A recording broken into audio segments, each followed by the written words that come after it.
Today Games Workshop has started to show off its new narrative play Crusade system, so let's take a look at how this thing might be working.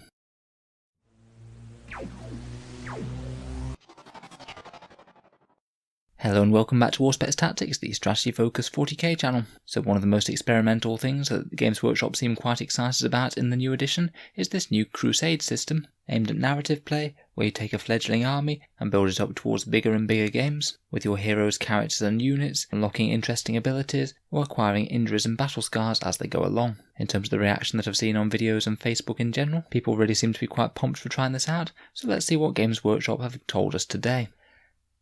If we put together a few of their previously revealed details, we so far know this. Crusade is designed to link one game to another, making it a bit more meaningful with things that happen in one game, which may impact your games in the future as your army journeys forward, forging its own little narrative against your regular opponents and more rare ones. The core 9th edition rulebook will have some generic rules for Crusade, a sort of starter template for the rules, the basics of how to start off your own Crusade, and some more generic relics, battle scars and things that any army could conceivably pick up along the way. From what we've seen so far, it looks like they'll have some generic relics that you could acquire, some injuries to your army that it wouldn't be unreasonable for virtually any commander to acquire, and likely some universal benefits to spend requisition points on, which are points that you earn as you go on with your crusade to spend on either units and upgrades or other advantages for your army. It sounds like the performance on the battlefield might both enhance your unit's abilities, but also potentially hinder them with things like the battle scars. So it sounds like there's both the potential for your army to get more veteran and more elite, while also acquiring damage or injuries. Finally, they've already said that you can still play Crusade games against non-Crusade armies, some details of which they revealed now. From the latest Warhammer community article, which I'll link in the video description, we have a few more juicy details as to what Crusade is going to entail. Firstly, the article confirmed that Crusade as a narrative game is definitely using power ratings and not points levels. I suppose this does make sense that Games Workshop is generally using power ratings as a narrative tool as opposed to a match play tool, and it certainly means that it could be simpler to pick up and muster armies for a battle. I'm personally not sure I'm the biggest fan of this one myself. I just feel that even if you're playing quite a fluffy narrative game, then just using the points of the army might at least make it a little bit more finely balanced than power ratings, even if both players are trying to create a game that's more or less equal and fun to play, rather than trying to outwit each other with list building or anything like that. I just feel that power ratings do often have quite big swings in amount of points, particularly on some armies such as Deathwatch, where the same Deathwatch kill team could be armed with nothing but bolters and have the same power level as something that's decked out with crazy amounts of war gear like those of frag cannons or something, which are two quite clearly different units but are represented by the same power rating. To be fair though, I'd be surprised if you couldn't adapt this to be used with points in any case, just using the fairly simple maximum of one power level is roughly 20 points,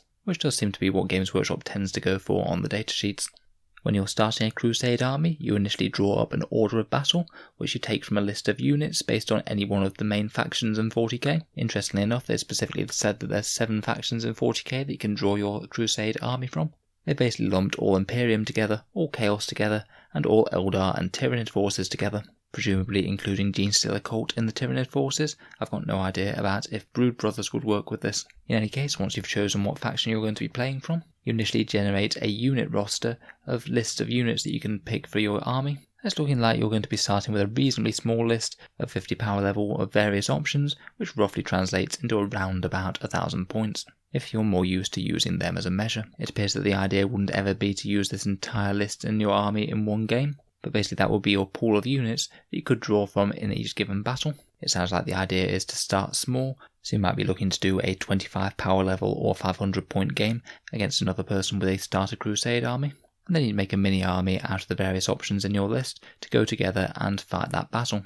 Now at the moment we don't know 100% exactly how the outcome of a battle is going to translate into these new abilities that we see on the right. Basically we've got an example of a relic that characters can earn over the course of a game. One of the examples of a battle scar that a character can earn, presumably from getting injured or killed in said game, and something that you can spend your requisition points on. Firstly, the relic is a Xenotech digital laser, which is a 12-inch pistol that automatically does D3 mortal wounds if you fire it and hit the opponent. Sounds pretty generic and the sort of thing that many races might be able to just randomly pick up from finding an artifact on a world. It sounds quite good as a small but meaningful boost to your firepower of said character. Going to be interesting to find out exactly what they need to do to distinguish themselves to get this bits of kit. Maybe they just need to survive games, or they need to do specific heroic deeds such as destroy a unit or kill a character or something. or it might be something that you can spend requisition points for. The next one is an example of a battle scar, which appears to be in a d6 table. I strongly suspect that, say if your character was destroyed over the course of a game, maybe you'll have a chance of earning a battle scar for them. I strongly suspect they wouldn't just be entirely removed from your roster, as otherwise you'd deplete it very quickly, as you could easily have your entire force wiped out over the course of a 40k game. If literally every unit's lost the second it's destroyed, I suspect that your crusade would get to a very quick end. In any case, it looks like if you roll a 1 on this table, then you get the Walking Wounded trait, which means that you subtract 1 from this model's move, advance and charge characteristics. I guess that really could vary a bit depending on what sort of character requires it. If he's just a guy who's standing at the back directing the forces with rerolls and things, that's not really the biggest deal at all. But say if you manage to get this on your fancy Demon Primarch or something, then that's going to be quite a big deal. You really don't want those things going any slower towards the enemy, so this could be genuinely quite an annoying burden. Finally, that bit at the bottom is increased supply limit, which apparently costs 1 requisition point. This increases your Crusade force's supply limit by 5 power, so roughly 100 points. Now the supply limit sounds like it's the actual generic roster of units that you can pick from, not just the amount that you can field in each game. So it sounds like this is adding 5 power level to your previously 50 power level force organisation. Maybe allowing you to recruit some new units, maybe expanding it to use other existing models in your collection, or if you just added something shiny and new to your army that you wanted to try out. All these ongoing bonuses will apparently be recorded on your Crusade card to keep track of all the various stacking upgrades and bonuses that each of your characters gets, as well as any downsides, battle scars and injuries. Interestingly, they have given some details on one of the questions that I was most interested in, how you could possibly have a game with a Crusade army and still have it in some way balanced with someone who's using a non-Crusade army who doesn't have the access to all these advantages and upgrades. I do strongly suspect that the amount of advantages and bonuses that you acquire over the course of a Crusade will probably outweigh the negatives and downsides that you have. If for no other reason, then you're likely going to be choosing the best advantages out of the options that you have to pick, such as maybe choosing the best artifact out of several that you could pick up. Whereas it looks like the battle scars and things might be random, and you might be getting battle scars that really don't actually affect the performance of your unit on the table whatsoever. I guess that's a bit of assumption, but I think it's a reasonable one. In any case, apparently if you want to play a game against a standard match play army, then Games Workshop's proposed patch is for the match play army's owner to convert their army into power level, so just add up the power level of each of the units in their army. And it sounds like the Crusade player's army will be acquiring different bonuses on their Crusade card, and that will give you something called a Crusade score.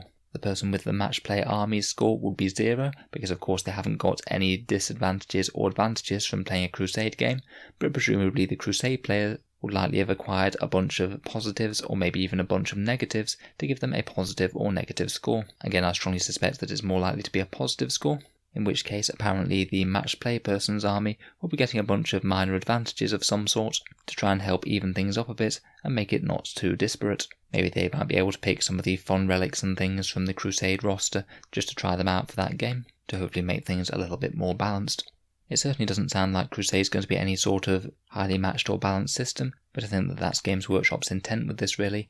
The more balanced and tactics point of view is going to be mainly in match play, and Crusade's mainly going to be with people who have a very similar mindset. Maybe a little bit of emphasis on picking the things that are the most fun and trying to make their army a bit more effective, but not taking to extremes, things like abusing power level with Death Watch, that sort of thing. And maybe not worrying too much if any one game is pretty heavily slanted in the favour of one player. It can be interesting to play games even if you know you're at a bit of a disadvantage from the start. There's certainly fun to be had in trying to get the best out of a bad situation, or trying to achieve your army's narrative ends. I think that the new Crusade system is going to be really interesting, and honestly if you have a few regular opponents who have a similar mindset with playing games, it sounds like a really good way to get a bit of a new lease of life out of the miniatures. I think it'll be fun to explore a brand new rule set, which sounds like it's going to be posing different tactical challenges, with getting a bunch of different random buffs and downsides that your army might acquire over several games, plus making your own heroes and characters have a little bit more flavour behind them, so that some of the powerful things they've learned or the powerful injuries they've sustained actually have an effect in the rules. So let me know your thoughts and opinions on the Crusade system down in the comments below. I know this is only a bit of the tip of the iceberg so far, and we'll certainly be looking at any other rules that come up as Games Workshop announces them. If you've been enjoying the 9th edition rule coverage, then please feel free to subscribe to Auspex Tactics. We'll continue to take a look at things as they're announced, alongside all of our 40k rules and strategy content. If you've been enjoying the channel, I'd just like to mention the channel's Patreon page, which is what allows me to keep on making all of these videos. As well as helping keep all the videos coming, the channel's Patreon supporters get to see at least one video a week early. They get to vote on regular polls to see what sort of videos come next on the channel, and I'm now going to be doing regular monthly prize draws where I post out miniatures to lucky Patreon winners. If any of that sounds good to you, or you just like to help keep these videos coming, then the channel's Patreon link is in the video description below.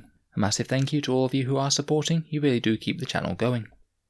In any case, a big thank you for listening, and I'll hope to see you guys next time.